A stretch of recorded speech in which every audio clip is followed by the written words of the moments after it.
खासकर बॉर्डर के लोगों के बताना चाहता हूँ कि भाई साहब फ्रेंच रेवोल्यूशन को गए 240 साल हो गए, लेकिन जिन क्रांतियों को हमने चलाया, जिन लोगों को, जिन तानाशाहों को हमने हटाने के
डेमोक्रेसी, भाई साहब मैं कहता हूँ अनार्की है, एक्सट्रीम अनार्की है कि जहां पर लोग आज भी नाली के कीड़ों की तरह रहने को मजबूर हैं और नेता और बड़े बड़े लोग जो ऐशो आराम और राजा की तरह जी रहे हैं। दोस्तों इस वक्त हम खड़े हैं पाडर का जो क्षेत्र है, डिस्ट्रिक्ट किश्तवाड़ का इलाका जो हिमाचल प्रदेश के साथ लगता है, और यहाँ पर एक डिफेंस रोड जो है जाती है।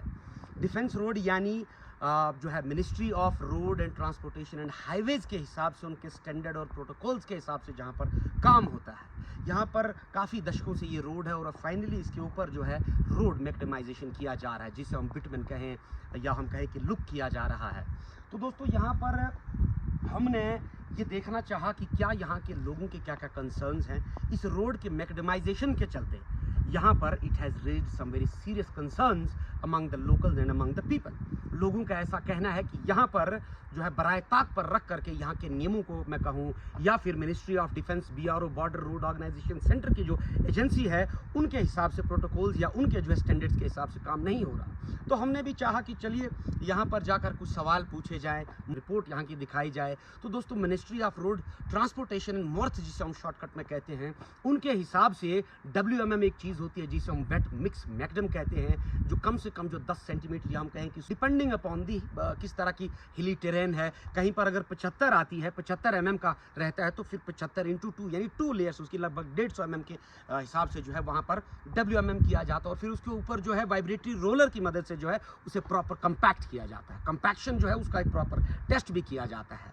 उसके बाद WMM जब जाता है, WMM अगर मैं आपको बताना चाहूँ, ये वो WMM चीज़ है, मैं चाहूँगा कैमरामैन से कि वो आगे आए, ये वो WMM चीज़ है, वेट मिक्स मटेरियल, जिसके अंदर जो है एक मैं कहूँगा कि ऑप्टिमम मॉइस्चर कंटेंट एक रहता है, जिसमें छोटे और बड़े एग्रीगेट, बड़ी बजरी या छोटे छोटे बजरी मिल करके वो मॉइस्चर उसके अंदर एक मेंटेन किया जाता है, उस तरीके से बनाया जाता है।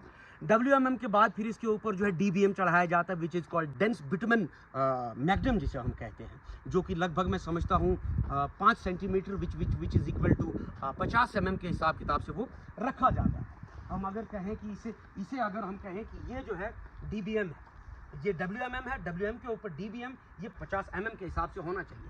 फिर उसके बाद दोस्तों वहाँ पर एक प्राइम कोटिंग होती है और फिर एक होती है एक टैग कोटिंग। ये कोटिंग्स ऐसी होती हैं कि जो इनके जुड़ाव को, बाइंडिंग को मजबूत रखने के लिए इनका छिड़काव या इन्हें जो इस रोड के ऊपर डाला जाता है। उसके बाद एक लास्ट लेयर आती है दोस्तों, जिसे हम BC कहते हैं, या जिसे हम कहें कि बिटमन कंक्रीट, जो इसके ऊपर आखिरी रहेगी। अब यहाँ पर जो मौके पर यहाँ से आगे तो चलो WMM नहीं हुआ है, यहाँ तक जो WMM, यहाँ पर मैं आपको बताना चाहूँगा कि हमारे पास तो टूल्स भी है। यहाँ पर आज वर्किंग डे तो है, लेकिन आज यहाँ पर काम नहीं चल रहा है, और इसका रीज़न जब हमने जानने की कोशिश की यहाँ के अफसरान साहिबानों से भी, हमने यहाँ के जो JE साहब हैं ग्रिफ के, उनसे हमने बात करनी चाहे, विनाश जी उत्तराखंड के हैं, बहुत अच्छे ऑफिसर हैं, उनसे जब हमने बात की तो उन्होंने हमसे डिटेल ज़रूर शेयर की। ये कुछ इनके टूल्स औजार होते हैं, जैसे कि ये 5 cm है, यानी 5 सेंटीमीटर या 50 mm इसे हम कहें, तो ये जो है ये प्रॉपर यहाँ पर आना चाहिए। मैं चाहूँगा कि लाइव कैमरे में दिखाया जाए, कैमरामैन को चाहूँगा कि आगे आए और हमें दिखाएं कि क्या ये सही में इस पैमाने को पूरा करता है या नहीं करता है। यहाँ तक ये जो है इसकी हाइट रहनी चाहिए WMM के ऊपर DBM की, which is called dense macadam. तो ये अगर आप देखेंगे तो इसे मैं अगर नीचे धंसना चाहूँ तो ये यहाँ पर कहीं ना कहीं मैं कहूँ कि सेटिस्फैक्ट्री लेवल ज़रूर है। अब ये काम जो है यहाँ पर ये देखिएगा आप, ये थोड़ा सा इससे ऊपर ही है, ये इसके हिसाब से तो ठीक है, लेकिन कहीं कहीं पर जो है मैं कहूँगा कि इरेगुलरिटीज़ इनके काम में देखने को हमें मिल रही हैं। इसके बनिस्बत हमने जब इनके साहब से बात की तो उन्होंने भी बताया कि जी सर, इसके ऊपर बिल्कुल ministry of road transport and highways BRO national level के स्टैंडर्ड्स यहाँ पर फॉलो होते हैं, और वही देखना हम भी चाहते थे। अच्छा, ये मैं अगर आपको दिखाऊं तो इसे हम लोग कैम्बर कहते हैं, बीच में ये जो area, this is called camber. इस वाले एरिया को शोल्डर कहते हैं, इस वाले एरिया को भी शोल्डर कहते हैं। हिली टेरेन्स के हिसाब से शोल्डर्स को कहीं कहीं ढलान देनी पड़ती है, ये भी हमने चेक करना चाहा। तो यहाँ पर कहीं ना कहीं मैं समझता हूँ शोल्डर्स इसलिए कहते हैं दोस्तों, जिन्हें पता नहीं है सिविल का, शायद ये मेरा शोल्डर है, ये मेरा शोल्डर, और बीच में ये मेरी नाक या ये जो उभरा हुआ हिस्सा मेरी गर्दन का है, इसे कैम्बर कहते हैं। तो दोनों तरफ ढलान रखी जा सकती है, जिस तरफ भी आपकी ट्रेन है। तो इधर की तरफ ढलान है। यहाँ के लोगों का ये कहना है कि जो एग्जीक्यूटिंग एजेंसी जो है या सुपरवाइजिंग जो एजेंसी है, that is called GREF, BRO border roads organisation.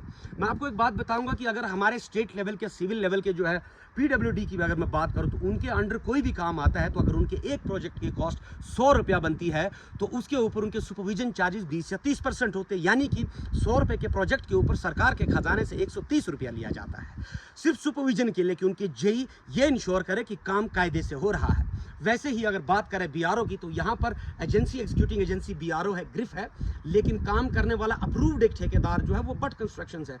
तो बट साहब यहाँ पर काम कर रहे हैं, लेकिन लोगों का ये कहना है कि यहाँ पर जो इरेगुलरिटीज़ हैं, लोगों का ये कहना है कि हमारे यहाँ स्नो बाउंड एरिया है, अभी यहाँ पर सर्दियाँ आने वाली है, बर्फ़ और बारिश जब पड़ेगी तो उन्हें फिर से उनके डंगरों को और उनको जो है कीचड़ से दो हाथ करने पड़ेंगे। उनका रास्ता आज की डेट में भी उस कीचड़ से होकर के जाएगा, जबकि जहाँ पर लोकेशन नहीं है, हैबिटेशन नहीं है, वहाँ पर जो है लुक का काम लगाया हुआ है। तो वो क्यों लगाया हुआ है, इस बारे में जब हमने बात करी तो ग्रिफ वालों का ये कहना था कि वहाँ पर कुछ बिजली की तारें हैं, कुछ बिजली के पोल्स हैं, कुछ लाइन है ऐसी कि जिसकी वजह से उन्हें हटाना पड़ेगा। कुछ कंसर्न उनका ये भी दिखा कि गांव के लोगों ने जगह जगह पर सामान की डंपिंग कर रखी है। लेकिन मैं अविनाश जी से ये चीज़ कहना चाहूँगी, भाई साहब, there is an official letter which is required from your side addressed to the XEN of बिजली विभाग। आप उनको एक एप्लीकेशन लिखे, उन्हें लिखे कि हमें ये चीज़ जो है ये क्लियर करके दे। हालांकि बिजली विभाग से जब हमने बात की तो उनका ये कहना था कि हमारी एक प्रॉपर टीम आएगी, जब हम एप्लीकेशन लिख करके देंगे उसके बाद हम एक जो है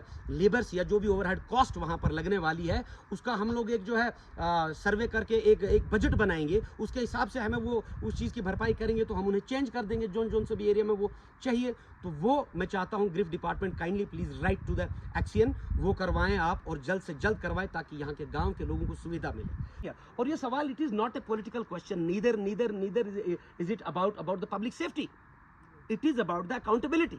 इन लोगों ने दशकों तक इंतजार किया, पार्टी के लोगों ने, कि रोड आएगी तो बढ़िया स्टैंडर्ड, वर्ल्ड क्लास स्टैंडर्ड के हिसाब से वो बनेगी। तो इसी चीज़ का जो हम लोग यहाँ पर ब्यौरा लेने आए, और कहीं ना कहीं हमने एडमिनिस्ट्रेशन को ये बताया है, ग्रिफ के एडमिनिस्ट्रेशन की, भाई साहब आप कृपया करके ध्यान रखें। अब दिक्कत एक ये है कि यहाँ पर इरेगुलरिटीज़ तो हो जाती है काम में, लेकिन ये चेंज होते रहते हैं। अभी जो यहाँ पर जो अफसरान साहिबान है उन्हें सिर्फ 15 दिन हुए, अब 15 दिन के भीतर हम उनसे क्या कह सकते हैं। हाँ, मौके पर जो हम देख पा रहे हैं कि इसके आगे WMM नहीं है और हम चाहते हैं कि इसके आगे काम ना लगे। और दूसरी चीज़, गाँव के अंदर सबसे पहले काम पहुँचना चाहिए। भाई साहब, गाँव के लोगों को रोड की सुविधा नहीं है तो क्या मतलब है, जहाँ पर बंदर रहते वहाँ पर पहले बनाया जा रहा है। तो ये थी आज की हमारी खास रिपोर्ट। हम चाहते हैं इश्तिहारी के इस बेल्ट के लोग कि जहाँ पर आपको रेगुलरिटी दिखती है, जहाँ पर आपको काम में कोई दिक्कत दिखती है, वहाँ पर आप ज़रूर अपनी आवाज़ उठाएं, तभी जाकर के हमारा देश बदलेगा, तभी जाकर के हमारा इलाका बदलेगा। And this is Bhim Singh standing with the people, signing off.